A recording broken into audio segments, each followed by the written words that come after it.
یا ایہا الذین آمنوا صلوا علیہ وسلموا تسلیما اللہم صلی علی سیدنا و مولانا محمد وعلی آل سیدنا و مولانا محمد وبارک وسلم وصلی علیہ الصلاة والسلام علیکہ یا رسول اللہ وعلی آلک و صحابک یا حبیب اللہ۔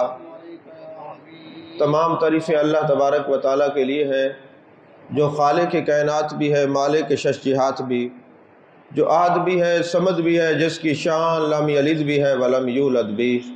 لا تعداد ہدیہ درود و سلام بارگاہ سید الانام، شفیع رحمت، والی امت، شاہ خوباں، جان جانا، شہنشاہ حسینہ، سید سروراں، سیاہ لا مکاں، تتیمہ دوراں، سرخیل زہرہ جمالا، رازدان ما اوہا، شاہد ما تغا، صاحب علم نشرہ، معصوم آمنہ، احمد مجتبہ، حضرت محمد مصطفیٰ صلی اللہ علیہ وآلہ وصحبہ وبارک وسلم کی دربار ناز میں اپنی عقیدتوں، ارادتوں، محبتوں کا خراج پیش کرنے کے بعد اللہ جل مجدہ سے دعا ہے کہ اللہ تعالیٰ مرحوم کے درجات بلند فرمائے اور ان کی بے حساب بخشش و مغفرت فرمائے۔ عزیزان محترم، یہ جو ایصال ثواب کی مجالس ہوتی ہیں، اس میں جہاں ایصال ثواب کے لیے ہم اکٹھے ہوتے ہیں، وہاں یہ بات بھی لازم ہے کہ ہمیں اپنی موت بھی یاد رکھنی چاہیے اور اپنی موت کی تیاری بھی کرنی چاہیے۔ یہ موت انسان کو مٹانے کے لیے نہیں آتی، یہ موت اپنے آقا سے ملانے کے لیے آتی ہے۔ چونکہ مومن کی جو موت ہے، ایک بات یاد رکھیں کہ جان جانا، جان کائنات، مصطفیٰ جان رحمت صلی اللہ علیہ وآلہ وسلم نے ارشاد فرمایا، انما انا رحمت مہدات، اللہ نے مجھے تمہارے لیے ہدیہ رحمت بنا کے بھیجا، اور تحفۃ المومن الموت، اور اللہ کی طرف سے جو مومن کو تحفہ دیا جاتا ہے وہ موت کا ہے۔ اب محبوب علیہ السلام کی ذات بابرکات بھی ہمارے لیے ہدیہ، اور مومن کے لیے جو موت ہے یہ بھی ہدیہ ہے، تحفہ ہے۔ اور الانبیاء الی اممہم عطیۃ، جتنے انبیاء ہیں وہ اپنی امتوں کے لیے عطیہ ہیں۔ وَنَبِيُّنَا لَنَا مُحَمَّدٌ صلی اللہ علیہ وسلم ہدیۃ، اور میرے آقا کریم صلی اللہ علیہ وسلم کی ذات بابرکات ہدیہ ہے۔ وَفَرْقُ بَيْنَ الْعَطِیَّةِ وَالْہَدیہ، عطیہ اور ہدیہ میں فرق کیا ہوتا ہے؟ لِأَنَّ الْعَطِیَّةَ لِلْمُحْتَاجِينَ وَالْہَدیَّةَ لِلْمَحْبُوبِينَ، عطیہ جو ہے وہ ضرورت مندوں کو دیا جاتا ہے اور ہدیہ محبوبوں کو دیا جاتا ہے۔ تو اس پوری چیزوں کو سامنے رکھتے ہوئے یہ بات روز روشن کی طرح عیاں ہوتی ہے کہ یہ جو مومن کی موت ہے یہ اللہ کی طرف سے ہدیہ ہے۔ جان جانا، جان کائنات، مصطفیٰ جان رحمت صلی اللہ علیہ وسلم کی ذات بابرکات بھی ہدیہ ہے، مومن کی موت بھی ہدیہ، میرے مصطفیٰ کریم صلی اللہ علیہ وسلم کی ذات بھی ہدیہ۔ تو یہ دونوں ہدیے کب اکٹھے ہوتے ہیں؟ جب مومن دنیا سے جاتا ہے اور جان جانا، جان کائنات، مصطفیٰ جان رحمت صلی اللہ علیہ وسلم کی قبر میں زیارت ہوتی ہے تو پتہ چلا یہ موت مٹانے کے لیے نہیں آتی، یہ موت آقا علیہ السلام سے ملانے کے لیے آتی ہے۔ تو عزیزان محترم، اگر آپ قرآن مجید برہان رشید سے فلسفہ پوچھیں، اے قرآن تو یہ بتا زندگی کی تعریف کیا ہے اور موت کی تعریف کیا ہے، تو قرآن کہتے ہیں وَلَا تَقُولُوا لِمَنْ يُقْتَلُ فِي سَبِيلِ اللَّهِ أَمْوَاتٌ بَلْ أَحْيَاءٌ وَلَٰكِن لَا تَشْعُرُونَ، کہ جو بندہ اللہ کے راستے میں قتل ہو جائے، شہید ہو جائے، بل احیاء، وہ زندہ ہے، وَلَٰكِن لَا تَشْعُرُونَ، تمہیں شعور نہیں۔ آج ہماری آنکھیں دیکھتی ہیں ایک آدمی کے جسم کے اندر سے زندگی کے تمام اثرات ختم ہو گئے، ہم دیکھ رہے ہیں یہ بندہ دنیا سے چلا گیا، اے باری تعالیٰ یہ تو مر گیا، ختم ہو گیا۔ اللہ فرماتا ہے تمہیں شعور نہیں، بل احیاء، یہ تو زندہ ہے۔ یہ تمہاری شعور کی پابند میری قدرت کاملہ نہیں ہے، تمہاری آنکھیں یہی دیکھ رہی ہیں یہ دنیا سے چلا گیا مگر یہ گیا نہیں، یہ زندہ ہے۔ بل احیاء ولکن لا تشعرون، تمہیں شعور نہیں۔ میرے مالک، تو سمجھ میں یہ آتی ہے کہ جو بندہ نبی سے وفا کرتا ہے، اللہ تبارک و تعالیٰ کی ذات بابرکات سے وفا کرتا ہے، تو اللہ تعالیٰ اس کو کیا شان عطا فرماتا ہے؟ ایک زندگی عطا فرماتا ہے۔ تو پتہ چلا زندگی میرے مصطفیٰ کریم صلی اللہ علیہ وسلم سے وفاداری کا نام ہے۔ جو نبی کا وفادار ہے وہ اس جہان میں رہے تب بھی زندہ ہے، قبر میں چلا جائے جب بھی زندہ ہے۔ تکبیر، اللہ نعرہ رسالت، نعرہ حیدری۔ تو زندگی میرے مصطفیٰ کریم صلی اللہ علیہ وسلم سے وفا کا نام ہے۔ اور پھر موت کس کو کہتے ہیں؟ فرمایا اِنَّکَ لَا تُسْمِعُ الْمَوْتَى، محبوب جو آپ کی بات کو نہیں سنتا وہ مردہ ہے۔ اب مفسرین کرام نے اس کے دو معنی بیان کیے ہیں۔ ایک تو یہ کہ محبوب جو آپ دین پھیلانا چاہتے ہیں، جو آپ کی طرف توجہ نہیں کرتا وہ مردہ ہے۔ اور دوسرا علامہ سید محمود بغدادی آلوسی علیہ رحمہ فرماتے ہیں جو محبوب کی بات سن کر پسند نہیں کرتا وہ مردہ ہے۔ جو محبوب کی بات کو سن کے پسند کرے، جو یہ کہے محبوب کے ودھا کا چہرہ ہے، واللیل کی زلفیں ہیں، ما زغ البصر وما طغی کے کاجل والی آنکھیں ہیں، ید اللہ والے ہاتھ ہیں، لسان اللہ والی زبان ہے، علم نشرہ کا سینہ ہے، طٰہٰ کا تاج ہے، یاسین کا سیرہ ہے، جو ہر وقت جانے جانا جانے کائنات کی محبت میں محو رہتے ہیں۔ فرمایا وہ زندہ ہیں، جو نبی کی بات سننا پسند نہیں کرتے وہ مردہ ہیں۔ تو پتہ چلا جو نبی کا وفادار ہے وہ زندہ ہے، اور جو نبی سے غدار ہے وہ مردہ ہے۔ مردہ اس جہان بھی رہے تب بھی مردہ ہے، ادھر قبر میں چلا جائے جب بھی مردہ ہے، اور نبی کا وفادار اس جہان میں رہے تب بھی زندہ ہے، اگر قبر میں چلا جائے جب بھی زندہ ہے۔ یہ موت مٹانے کے لیے نہیں آتی، بلکہ یہ یاد رکھیں یہ موت مدینے کے ویزا سے زیادہ قیمتی ہے، اس لیے کہ جب ہم مدینے جاتے ہیں در و دیوار نظر آتے ہیں، جب قبر میں جاتے ہیں میرے سرکار نظر آتے ہیں۔ تو موت ایک پل ہے، موت جو ہے وہ مٹانے کے لیے نہیں آتی۔ جو نبی کے غلام ہوتے ہیں وہ مر کے مرتے نہیں بلکہ امر ہو جاتے ہیں، ہمیشہ کے لیے زندہ رہتے ہیں۔ یہی وجہ ہے کہ جس وقت کوئی بندہ دنیا سے جاتا ہے ہم اس کو غسل دیتے ہیں، اس کو کفن پہناتے ہیں، اس کو خوشبو لگاتے ہیں۔ کبھی آپ نے غور کیا ہے جب میلاد النبی کی محافل ہوں مجالس ہوں تو لوگ اعتراض کرتے یار یہ جو آپ خرچہ غریبوں اور مساکین کو دے دیا جائے، تو ہم بھی تو سوال کر سکتے ہیں جب دنیا سے بندہ جاتا ہے تو تھر کے علاقے میں پانی نہیں ہے، آپ غسل کا تکلف کیوں کرتے ہیں؟ یہ پانی وہاں بھیج دیں، لٹھے کا کفن بھی وہاں بھیج دیں، لیکن نہیں بھیجتے۔ کس لیے؟ کہ یہ حکم ہے میرے مصطفیٰ کریم صلی اللہ علیہ وسلم کا کہ جب کوئی بندہ دنیا سے جائے اس کو غسل دو، اچھا کفن پہناؤ، خوشبو لگاؤ۔ کبھی آپ نے غور کیا ہے یہ خوشبو کیوں لگاتے ہیں، یہ کفن کیوں پہناتے ہیں؟ میرے آقا علیہ السلام سے پوچھا گیا یا رسول اللہ صلی اللہ علیہ وسلم جب بندہ دنیا سے جا رہا ہے اس کو مٹی کے اندر رکھنا ہے، پھر یہ کفن پہنانے کا، یہ غسل دینے کا، یہ خوشبو لگانے کا تکلف کیسا ہے؟ میرے آقا علیہ السلام نے فرمایا در حقیقت میرے امتی کو تیار کیا جاتا ہے کہ قبر میں اس نے اپنے جانے جانا کا دیدار کرنا ہے، قبر میں جا کے اس نے مصطفیٰ کریم صلی اللہ علیہ وسلم کی زیارت کرنی ہے۔ یہی وجہ ہے کہ جب ہم کسی مرنے والے کا جنازہ پڑھتے ہیں، جب یہ بندہ دنیا سے جاتا ہے تو اس وقت اس کا جنازہ پڑھا جاتا ہے، جب یہ زندہ ہوتا ہے نماز پڑھنے جاتا ہے یہ امام کے پیچھے کھڑا ہوتا ہے، جمعہ پڑھتا ہے امام کے پیچھے کھڑا ہوتا ہے، عید کی نماز پڑھتا ہے یہ امام کے پیچھے کھڑا ہوتا ہے۔ آخر اس نے مر کے کیا کر لیا ہے؟ آج یہ امام کے آگے ہے، امام پیچھے ہے، عوام اس کے پیچھے ہے۔ حضرت امام شعرانی رحمت اللہ علیہ فرماتے ہیں جب مجھے جانے کائنات مصطفیٰ جان رحمت صلی اللہ علیہ وسلم کا دیدار نصیب ہوا، میں نے عرض کیا آقا اس مر کے بندہ کیا کر لیتا ہے؟ یہ مومن کی موت ہے، جب یہ مرتا امام کے آگے کیوں رکھا جاتا ہے؟ میرے آقا نے فرمایا شعرانی کیسی باتیں کرتا ہے، اب یہ تیار ہو چکا ہے اپنے جانا کے دیدار کرنے کے لیے، اب اس کا اکرام یہ ہے اس کو آگے رکھا جائے، اس کے پیچھے ہو جاؤ سب۔ فرمایا امامت کے لیے جب یہ جنازہ رکھا جاتا ہے آگے اس لیے رکھا جاتا ہے اب یہ تیار ہو چکا ہے، اب یہ غسل کر چکا ہے، اب یہ سرما لگا چکا ہے، اب یہ خوشبو لگا چکا ہے کہ قبر میں میرے آقا علیہ السلام کا اس نے دیدار کرنا ہے۔ عزیزان محترم، میرے آقا علیہ السلام کا یہ خاصہ ہے کہ کوئی نبی حضرت آدم علیہ السلام سے لے کر حضرت عیسیٰ علیہ السلام تک کوئی نبی اپنی امتی کی قبر میں نہیں جاتے، یہ میرے آقا کا خاصہ ہے، آپ کی جلوہ گری ہوتی ہے، آپ کا دیدار ہوتا ہے۔ اور مصنف ابن ابی شیبہ کی حدیث پاک ہے، میرے آقا علیہ السلام نے فرمایا میرے امتیوں، میری امت میں فوت ہونے والے 3 قسم کے لوگ ہیں۔ ایک وہ لوگ ہیں جو منافق ہیں، بظاہر کلمہ تو پڑھتے ہیں لیکن مجھ سے محبت نہیں رکھتے۔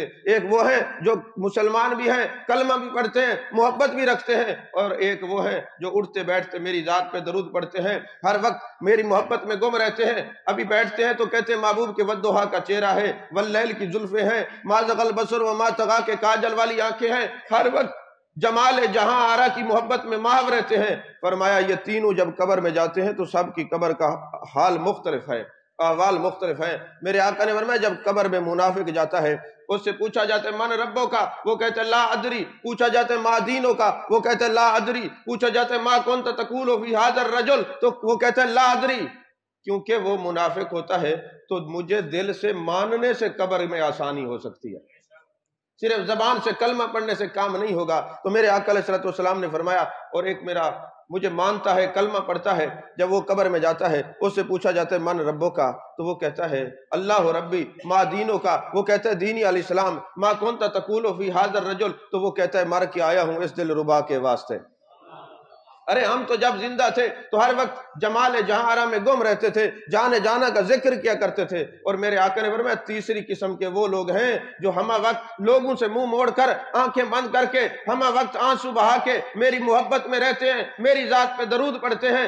ایسا بندہ، ابن شیبہ کی حدیث ہے، جب قبر میں جاتا ہے تو میرے آقا فرماتے ہیں میں وہاں پہ جلوہ گر ہوں گا، اور اس سے پوچھا جائے گا من ربوں کا، تو میں ارشاد فرماؤں گا فرشتوں کبھی یہ رشتہ داروں کو چھوڑ کے آیا ہے، اولاد کو چھوڑ کے آیا ہے، موت کی سختیاں برداشت کر کے بتا دے گا میرا رب اللہ ہے۔ میرے آقا خبر دے رہے ہیں بتا دے گا میرا رب اللہ ہے۔ پھر فرماتے پھر پوچھا جائے گا ما دینوں کا، پھر میں ارشاد فرماؤں گا اے فرشتوں اس سے کیا پوچھتے ہو، بتا دے گا کہ دین اسلام ہے۔ اور پھر پوچھا جائے گا ما کنت تقول فی ھذا الرجل، تو کیا کہتا تھا ان کے بارے میں، تو میں خود فرماؤں گا یہ مجھے جانتا ہے، ہر وقت میری محبت میں گم رہتا ہے اور گم رہتا تھا، یہ زندگی میری محبت میں گزار کے آیا ہے، تو تم اس سے کیا پوچھتے ہو، میں بتاتا ہوں یہ میرا امتی ہے، یہ مجھے جانتا ہے، میں اس کو جانتا ہوں۔ تو عزیزان محترم، یہ ایمان اور یہ محبت رسول اتنی بڑی نعمت ہے۔ جب بندہ دنیا سے جاتا ہے، ایک بندہ 60 سال 70 سال 80 سال زندہ رہا، اب وہ دنیا سے چلا گیا، کبھی آپ نے یہ غور فرمایا ہے کہ یہ جو ہمارے کندھوں میں فرشتے بیٹھے ہیں جو نیکیاں اور برائیاں لکھتے ہیں، یہ بندہ جب فوت ہو جاتا ہے یہ فرشتے کہاں جاتے ہیں؟ یہ بھی ایک حدیث پاک ایک نکتہ ہے، سمجھنے کی بات ہے، آپ کے ذہن میں سوال نہیں تو سوال قائم کر لیں کہ یہ فرشتے کہاں جاتے ہیں جب بندہ دنیا سے جاتا ہے؟ تو میرے آقا کریم صلی اللہ علیہ وسلم نے ارشاد فرمایا کہ جب کوئی بندہ جتنا سال زندہ رہتا ہے، 80 سال 100 سال جتنا بھی اس کی زندگی ہوتی ہے، جب وہ دنیا سے جاتا ہے تو قبر میں وہ جاتا ہے، یہ فرشتے جو نکیرین کرامن کاتبین جو اس کے کندھوں پہ اس کی نیکیاں اور برائیاں لکھتے ہیں، اللہ کی بارگاہ میں عرض کرتے ہیں میرے مالک یہ بندہ اتنا سال زندہ رہا، اب یہ دنیا سے چلا گیا، ہمیں عرش پہ جگہ عطا کی جائے۔ اللہ فرماتے فرشتوں پورا عرش فرشتوں سے پر ہے، اگر یہ میرے نبی کا کلمہ پڑھتا تھا، میرے نبی سے محبت رکھتا تھا، پھر اسی کی قبر پہ کھڑے ہو جاؤ، قیامت تک سبحان اللہ الحمدللہ اور لا الہ الا اللہ کا ورد کرتے رہو، اور قیامت تک اس مرنے والے کو اصال ثواب کرتے رہو۔ تو امام مقدسی فرماتے ہیں جب میں یہ حدیث پڑھتا ہوں میرے اوپر ایک کیفیت طاری ہو جاتی ہے کہ میرے آقا کتنے لجپال ہیں، میرے آقا کی نگاہیں علم دیکھ رہی تھی، میرے آقا دیکھ رہے تھے کئی میرے امتی ہوں گے جن کی اولاد نہیں ہوگی، کئی میرے امتی ہوں گے جن کے پیچھے ایصال ثواب کرنے والا کوئی نہیں ہوگا، تو میں ان کو بتا دوں رشتہ محبت تم اپنے نبی سے جوڑ لو، تمہارے ایصال ثواب کا بندوبست تمہارے نبی نے کر دیا ہے۔ اور امام جلال الدین سیوطی نے لکھا شرح الصدور کے اندر فرماتے ہیں کہ یہ تو اس کی موت ہے نا جس کی ایمان پر موت آئی ہے، جو محبت رسول والا ہے، اور فرمایا جو منافق ہے یا جس نے نبی کا کلمہ پڑھ تو لیا ہے اس طرح محبت نہیں کرتا یا پڑھا ہی نہیں ہے وہ کافر ہے، تو اللہ فرماتے فرشتوں اس کی قبر پہ کھڑے ہو جاؤ اور قیامت تک اس پر لعنت بھیجتے رہو۔ یعنی اب اگر کوئی بندہ یہ چاہتا ہے کہ میرے مرنے کے بعد ایصال ثواب ہوتا رہے میری قبر پہ، تو نبی سے رشتہ محبت جوڑ لے، اس کے ایصال ثواب کا بندوبست میرے آقا نے کر دیا ہے۔ اس سے یہ بھی ثابت ہوا کہ جو دوست کہتے ہیں قبرستان پہ کھڑے ہو کے ایصال ثواب کرنا کیسے ہے، تو کر نہ کر، نوری مخلوق قیامت تک ایصال ثواب کرتی رہے گی۔ عزیزان محترم، میرے آقا علیہ الصلوۃ والسلام کے غلاموں، موت مٹانے کے لیے نہیں آتی۔ ایک دو مختصر باتیں عرض کر کے گفتگو ختم کر رہا ہوں، بس ہم تو اپنے وقت پہ پہنچ گئے تھے، لیکن چونکہ وقت بھی تھوڑا ہے، میرے آقا علیہ الصلوۃ والسلام کے غلام ہیں حضرت زید بن خارجہ رضی اللہ تعالیٰ عنہ، توجہ ہے آپ کی، حضرت زید بن خارجہ رضی اللہ تعالیٰ عنہ یہ جب دنیا سے جاتے ہیں ان کی اچانک موت آتی ہے، یعنی کہ یہ صحابہ میں واحد وہ شخصیت ہیں کہ جن کا اچانک وصال ہوا، نزا کا کوئی عالم طاری نہیں ہوا، اچانک جب انتقال ہو گیا اب صحابہ آپس میں بیٹھ کے، یہ شفا شریف میں حدیث پاک ہے، اب آپس میں چے مگوئیاں کرنے لگے، یار ہو سکتا ہے کسی نے زہر دیا ہو، پتہ نہیں وجہ کیا ہے، ان کا اچانک انتقال کیسے ہو گیا۔ اب ان کے جنازے کے اوپر کپڑا ڈال دیا، جب کپڑا ڈال دیا گیا جنازے کے اوپر نا، تو آپس میں لوگ باتیں کر رہے ہیں، تو اب وہ کپڑے کے اندر ہی سے بولتے ہیں انصتو انصتو انصتو، ذرا خاموش ہو جاؤ، خاموش ہو جاؤ، خاموش ہو جاؤ۔ اب صحابہ کہتے ہیں ہم بڑے محو حیرت ہوئے کہ عجیب بات ہے، یہ کیسے بول رہے ہیں دنیا سے جانے کے بعد۔ ہم نے ان کے چہرے سے کپڑا ہٹایا تو وہ کہتے ہیں کہ محمد الرسول اللہ صلی اللہ علیہ وسلم نبی الامی خاتم النبیین لا نبی بعدہ وکان ذالک کتاب الاول۔ فرماتے میرے آقا علیہ السلام نبی الامی ہیں اور ختم نبوت کا تاج پہن کے آئے ہیں، یہ پہلی کتابوں میں بھی یہ بات لکھی ہوئی ہے۔ صحابہ کہتے جب انہوں نے کلام کیا نا بعد از وصال، ہم محو حیرت میں گئے، حیرت میں چلے گئے کہ بعد از وصال بھی کوئی کلام کرتا ہے۔ وہ دنیا سے جاتے ہوئے یہ بتا رہے تھے جو نبی کا وفادار ہوتا ہے وہ مر کے مرتا نہیں، امر ہو جاتا ہے، وہ زندہ رہتا ہے، اللہ اس کو قدرت دیتا ہے اگر بولنا چاہے تو۔ اور پھر ساتھ انہوں نے جب یہ کہا نا کہ میرے آقا علیہ السلام نبی الامی ہے اور پہلی کتابوں میں لکھا ہوا ہے، پھر صحابہ کہتے ایک خوبصورت آواز آئی، صدقتا، تم سچ کہہ رہے ہو، تم سچ کہہ رہے ہو۔ وہ آواز کسی اور کی نہیں تھی، وہ جان جانا جان کائنات مصطفیٰ جان رحمت صلی اللہ علیہ وسلم کی آواز مبارکہ تھی۔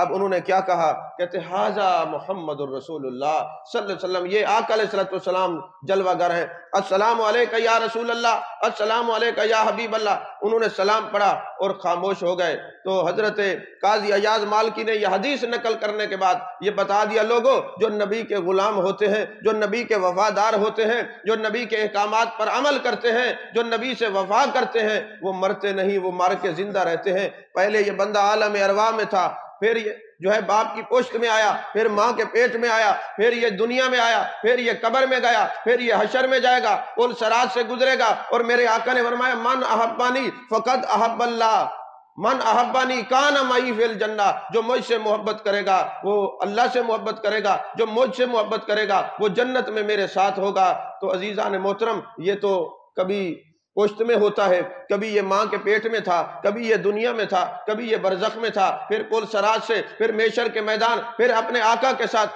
المرء مع من احبہ، جو جس سے محبت کرے گا اسی کے ساتھ ہوگا۔ یہ تو منتقل ہوتا آیا، یہ مرا کب تھا، یہ میٹا کب تھا، یہ تو انتقال کرتا آیا ہے۔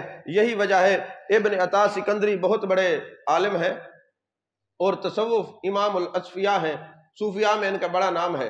فرماتے ہیں جب میں یہ آیت پڑھتا تھا نا انک لا تسمع الموتى، تو میں اس پر بڑا غور کیا کرتا تھا کہ یار جو نبی سے وفا نہ کرے وہ تو مٹ جاتا ہے، اور جو وفا کرتے ہیں زندہ رہتے ہیں، تو اس کے کوئی اثرات تو میرے سامنے نہیں آئے۔ فرماتے ہیں یہ میں سوچا کرتا تھا۔ ایک دن میں اکمال و شیم تصوف کی کتاب ہے عربی میں، اس کے اندر یہ واقعہ لکھا ہوا ہے۔ فرماتے ہیں میں ایک دن گیا، ابن عطا سکندری ابن عجیبہ کہتے ہیں میں ابن عطا سکندری کے قدموں میں بیٹھا اور میں یہ سوچ رہا تھا کہ اللہ کے بندے زندہ کیسے ہوتے ہیں۔ تو میں نے قرآن پاک کی تلاوت کی اور سورہ ہود پڑھنے لگا۔ تو جب اس آیت پہ پہنچا نا فَمِنْهُمْ شَقِيٌّ وَسَعِيدٌ، جب یہ آیت پڑھی نا تو قبر سے آواز آئی یا کمال لَيْسَ فِينَا شَقِيٌّ هَذَا كُلُّ سَعِيدٌ۔ فرمایا یہاں پہ کوئی اشقیاء نہیں ہے، کوئی بدبخت نہیں ہے، یہ تو سارے خوش بخت لوگوں کا قبرستان ہے۔ یہی وجہ ہے کہ ہم دعا کرتے ہیں اللہ مرنے کے بعد قبر میں بھی ہم سایہ وہ ہو جو نبی کا عاشق ہو، کیونکہ حضرت خواجہ حسن بصری فرماتے ہیں، امام قرطبی نے التذکرہ کے اندر لکھا، فرماتے ہیں خواجہ حسن بصری ایک دن میں قبرستان سے گزرا تو میں نے دل کی آنکھوں سے مشاہدہ سے دیکھا کہ وہ جو قبر والے تھے نا پورا وہ نوجوان تھے۔ میں گزر کے چلا گیا، جب واپس آیا تو میں نے دیکھا سب کی داڑیاں بھی سفید اور سر بھی سفید ہو چکے ہیں۔ میں نے سوال کیا قبر والوں عجیب معاملہ ہے، پہلے تمہاری داڑیاں کالی نظر آتی تھی، یہ سفید کیوں؟ انہوں نے کہا ایک گستاخ کی قبر ہماری قبر کے ساتھ بنی ہے، جہنم نے پھونک ماری ہے جس کی وجہ سے ہماری داڑیاں بھی سفید ہو گئیں، سر بھی سفید ہو گئے۔ تو یہ جو ادب والے لوگ ہیں، نبی کا محبت کرنے والے لوگ ہیں، یہ دنیا سے جاتے ہوئے مٹتے نہیں ہیں بلکہ زندہ رہتے ہیں۔ جیسے میرے منیر کے اندر حضرت تاجدار گولڑا حضرت سیدنا پیر مہر علی شاہ رحمت اللہ علیہ کا وہ واقعہ لکھا ہوا ہے کہ حضرت بابا فضل الدین کلیامی رحمت اللہ علیہ، ان سے حضرت تاجدار گولڑا کی بڑی نیاز مندی تھی، محبت تھی۔ انہوں نے وصیت کی حضور جب میں دنیا سے جاؤں تو میرا جنازہ آپ نے پڑھانا ہے۔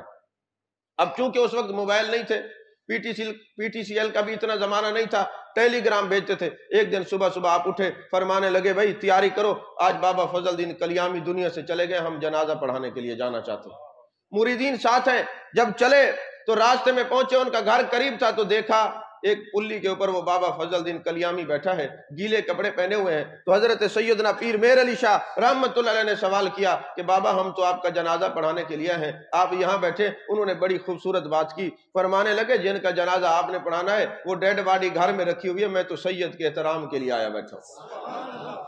تو یہ جو لوگ محبوب علیہ السلام کی نسل سے اتنا پیار کرتے ہیں، یقین کریں وہ میرے آقا سے کتنا پیار کرتے ہوں گے، وہ اصل سے کتنا محبت رکھتے ہوں گے۔ عزیزان محترم، میرے آقا علیہ السلام کے غلاموں، آخری بات عرض کر کے گفتگو ختم کر رہا ہوں کہ جتنی عربی کی تفاسیر ہیں، جتنی تفاسیر ہیں، سب کے اندر یہ بات لکھی ہوئی ہے۔ زمانہ حضرت فاروق اعظم رضی اللہ تعالیٰ عنہ کا ایک نوجوان مسجد میں بیٹھا رہتا ہے، اس کا دل مسجد سے لگا رہتا ہے۔ میرے آقا نے فرمایا مومن کے لیے جو مسجد ہے نا یہ جنت ہے، اور منافق کے لیے یہ قید خانہ ہے، کیونکہ منافق جیسے مسجد میں آئے گا نا اس کی ایسی طبیعت بے چین ہوگی، وہ کہے گا جلدی نکلیں، یہ کون سی مصیبت میں آ گئے۔ لیکن جو عاشق ہوگا وہ مسجد میں بیٹھا رہے گا، کیونکہ میرے آقا کی حدیث پاک ہے جب قیامت کا دن ہوگا اللہ فرمائے گا آئینہ جار لی، کہاں ہے میرے ہمسائے، کہاں ہے میرے ہمسائے؟ پھر عرض کیا جائے گا میرے مالک تو تو ہمسائیگی سے پاک ہے، تیرے ہمسائے کون ہے؟ فرمایا جو مسجد میں دل لگا کے بیٹھے رہتے تھے وہ میرے ہمسائے۔ اور یہ مسجد کی صفائی سے جو کوڑا کرکٹ اکٹھا ہوتا ہے نا، اس کے بارے میں بھی حکم یہ ہے کہ اس کو گلی میں نہ پھینکو، کسی جگہ پہ اس کو دفن کر دو۔ میرے آقا علیہ السلام نے فرمایا الترغیب و ترہیب کے اندر حدیث پاک ہے جب جنتیوں کا نکاح حوروں کے ساتھ پڑھایا جائے گا حق مہر کیا ہوگا؟ یہ جو آپ مسجد کی صفائی کرتے ہیں جو کوڑا کرکٹ ہوتا ہے یہ حق مہر ہے، جنتیوں کے نکاح میں یہ حق مہر دیا جائے گا۔ ام میجن میرے آقا علیہ السلام کی ایک غلامہ ہے اور خادمہ حبشیہ تھیں، یہ مسجد نبی کی صفائی کیا کرتی تھیں، اور مشکات کے اندر بھی یہ حدیث پاک ہے، الترغیب و ترہیب کے اندر بھی ہے۔ وہ اچانک فوت ہو گئی، میرے آقا علیہ السلام کو پتہ چلا، میرے آقا نے فرمایا مجھے بتایا کیوں نہیں؟ صحابہ نے عرض کیا حضور اندھیری رات تھی تو ہم کیسے آپ کی خدمت میں عرض کرتے؟ وہ ام مہجن دنیا سے چلی گئی، میرے آقا اس کی قبر پہ کھڑے ہو گئے، آپ نے 4 تکبیرات پڑھی، یہ آپ کا خاصہ ہے۔ بعد میں یہ 4 تکبیرات کسی مسئلے کے تحت تو جائز ہے، ہر وقت نہیں کہ جو جائے دل کرے قبر پہ کھڑے ہو کے جنازہ پڑھنا شروع کر دے۔ تو میرے آقا علیہ السلام نے 4 تکبیرات پڑھی اور قبر پہ کھڑے ہو کے اس کو مخاطب کر کے فرمایا ام میجن بتا اللہ نے کیا سلوک کیا ہے؟ انہوں نے کہا حضور بڑی خوش ہوں، اللہ نے مجھے جنت میں بھیج دیا ہے، جنت کے باغات کی سیر کر رہی ہوں۔ میرے آقا نے فرمایا کس وجہ سے؟ حضور جو میرا دل مسجد سے لگا رہتا تھا اور میں جو مسجد میں جھاڑو دیا کرتی تھی اس وجہ سے اللہ نے مجھے بخش دیا۔ یہ مراتب ہے نا۔ تو اسی طرح وہ نوجوان بیٹھا رہتا ہر وقت مسجد کے اندر اللہ اللہ کرتا۔ کچھ دن گزرے جب وہ حضرت فاروق اعظم رضی اللہ تعالیٰ عنہ کا زمانہ تھا، وہ نوجوان نظر نہیں آیا۔ حضرت فاروق اعظم رضی اللہ تعالیٰ عنہ نے سوال کیا کہ وہ نوجوان آتا تھا یہاں بیٹھا ہوتا تھا، کئی دن ہو گئے نظر نہیں آیا۔ تو کہا گیا حضور اس کو تو 3 دن ہو گئے، اس کا وصال ہو گیا، وہ تو دنیا سے چلا گیا۔ آپ نے فرمایا ایسے نوجوان جب یہ توبہ کرتے ہیں، میرے آقا علیہ السلام کی حدیث پاک ہے، آپ عقائد کی کتابیں پڑھیں، علامہ تفتزانی نے لکھا کہ اگر کوئی عالم باعمل کسی محلے میں 1 رات قیام کرے تو قبرستان سے 40 دن کے لیے عذاب اٹھا لیا جاتا ہے، یہ حدیث پاک ہے۔ اور اسی طرح کوئی ایسا نوجوان جو اپنے محلے میں گناہوں سے توبہ کرے تو قبرستان سے 40 دن کے لیے عذاب اٹھا لیا جاتا ہے، یہ حدیث پاک ہے۔ اور فرشتے جو ہے نا اعلان کرتے ہیں کہ یہ جو نوجوان ہے اس محلے کا، اس نے توبہ کیا ہے، قبرستان والوں اس لیے تمہارے اوپر عذاب ہٹا لیا گیا۔ تو قبرستان والے بھی اس نوجوان کے لیے دعا کرتے، یہ کام پہلے کرتا تیری وجہ سے اللہ نے ہمیں بھی بخش دیا ہے۔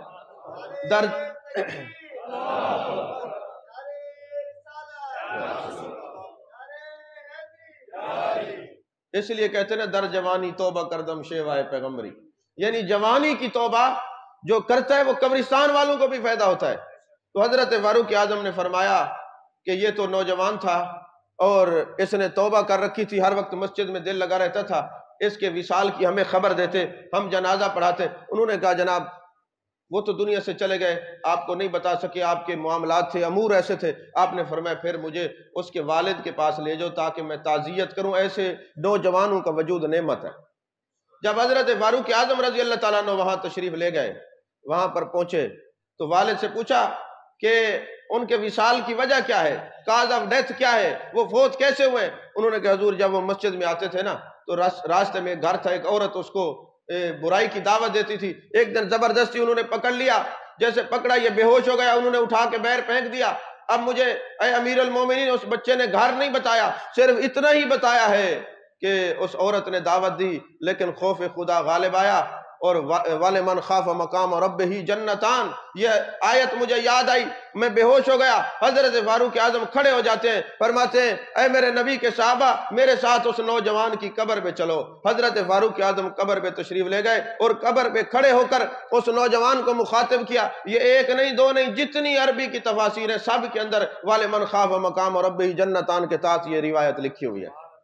ہاں جی، روح البیان میں ہے، روح المعانی میں ہے، معارف القرآن میں، سب کے اندر یہ باتیں موجود ہیں۔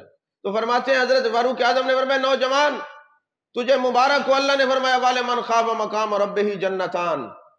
تو امام قرطبی فرماتے ہیں حضرت فاروق اعظم کے ساتھ 20 سے 50 صحابہ ساتھ تھے، ان میں سے کوئی تابعین بھی تھے، سب نے اپنے کانوں سے یہ سنا کہ جب حضرت فاروق اعظم رضی اللہ تعالیٰ عنہ نے کہا تجھے مبارک ہو جو اللہ کے خوف سے گناہوں کو ترک کرتا ہے اللہ اس کو 2 جنت عطا فرماتا ہے، تو قبر سے آواز آئی، سب نے سنا کہ اے امیر المومنین رب کعبہ کی قسم میں نے خوف کی وجہ سے گناہ ترک کیا ہے، میری روح بعد میں نکلی، اللہ نے 2 جنتیں مجھے پہلے عطا فرما دی۔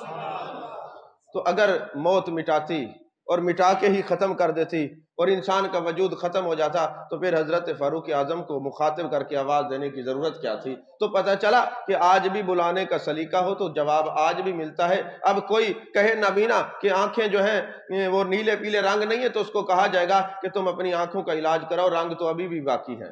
اسی طرح جو دنیا سے چلے جاتے ہیں وہ مٹتے نہیں، لیکن یہ ایصال ثواب کی چونکہ مجالس ہوتی ہے، میرے آقا نے فرمایا کہ جو بندہ ایصال ثواب کرتے، بعض مردے ایسے ہوتے ہیں ان کے ایصال ثواب کرنے سے جو ایصال ثواب کرتے ہیں ان کی بھی بخشش ہو جاتی ہے، اور یہ بخاری اور مسلم کی حدیث پاک ہے۔ میرے آقا نے فرمایا لوگوں جس کے جنازے میں 4 آدمی کہہ دیں گے کہ یہ جنتی، اللہ اس کو جنتی کر دے گا۔ راوی اس حدیث کے حضرت فاروق اعظم رضی اللہ تعالیٰ عنہ فرماتے ہیں میں نے سوال کیا آقا اگر 4 بندے نہ کہیں، میرے آقا نے فرمایا اگر 3 بھی کہہ دیں تو اللہ جنتی کر دے گا۔ میں نے عرض کیا حضور اگر 3 بھی نہ کہیں، میرے آقا نے فرمایا اگر 2 بھی کہہ دیں جنازے میں یہ بڑا نیک تھا تو جنتی کر دے گا۔ حضرت فاروق اعظم فرماتے پھر مجھے خود شرم آئی، میں اگر 1 بھی کہتا تو جانے جانا 1 کا بھی فرما دیتا۔ میں خاموش ہو گیا، میں نے سوال کیا یا رسول اللہ صلی اللہ علیہ وسلم جو بندہ دنیا میں وقت گزارتا ہے اس کے اعمال اس کے سامنے ہوتے ہیں، اگر وہ سب کچھ جانتے ہوئے بھی کہہ دے یہ جنتی ہے تب بھی اللہ جنتی کر دے گا؟ میرے آقا علیہ السلام نے فرمایا اے فاروق اعظم بالکل میں نے اپنے رب سے معراج کی رات خود سوال کیا ہے، میرے مالک یہ مومن کہہ دے یہ جنتی ہے، اس کے اعمال جیسے بھی ہوں تو جنتی کر دے گا؟ اللہ نے فرمایا یہ ستار ہونا میری صفت ہے، یہ بندے جو مومن ہے زمین پر میرے شاہد ہیں، یہ میری صفت کاملہ پر عمل کرتے ہوئے عیب جانتے ہوئے پھر بھی جنتی کہتے ہیں۔ میں فرشتوں میں اعلان کرتا ہوں کہ جو مومنوں کی زبان سے نکلا ان کے کہنے میں ان کو جنتی کر دو، اس کے اعمال نہ دیکھو۔ تو میرے آقا نے فرمایا لو کان مسلمن اگر مرنے والا صاحب ایمان ہو فآتقتم عنہ اگر تم اس کی طرف سے غلام آزاد کرو، او تصدقتم عنہ اس کی طرف سے صدقہ کرو، او حججتم عنہ اس کی طرف سے حج کرو، بالغہ ذالک سب کچھ پہنچ جاتا ہے، مگر شرط سرکار نے کیا رکھی ہے اگر مرنے والا صاحب ایمان ہو۔ موجم الکبیر میں ہے لو کان مؤمنا اگر مرنے والا مومن ہو، تو لہٰذا ایصال ثواب کے معاملے میں بحث مباحثہ ہم تو کسی سے نہیں کرتے، اس لیے کہ سرکار نے قدغن یہ لگایا، شرط یہ لگائی کہ مرنے والا اگر مسلمان ہے تو جو کچھ آپ ایصال ثواب کریں گے پہنچنے کا ضامن عربی سلطان ہو، اگر صاحب ایمان نہیں تو جو کچھ کریں گے تو وہ آپ نقصان ہی کریں گے۔ اللہ تعالیٰ سے دعا ہے اللہ ہمیں اپنے محبوب کی محبت نصیب فرمائے اور عشق کاملہ نصیب فرمائے، محبوب کا ادب نصیب فرمائے، آمین آمین۔ وآخر دعوانا الحمدللہ رب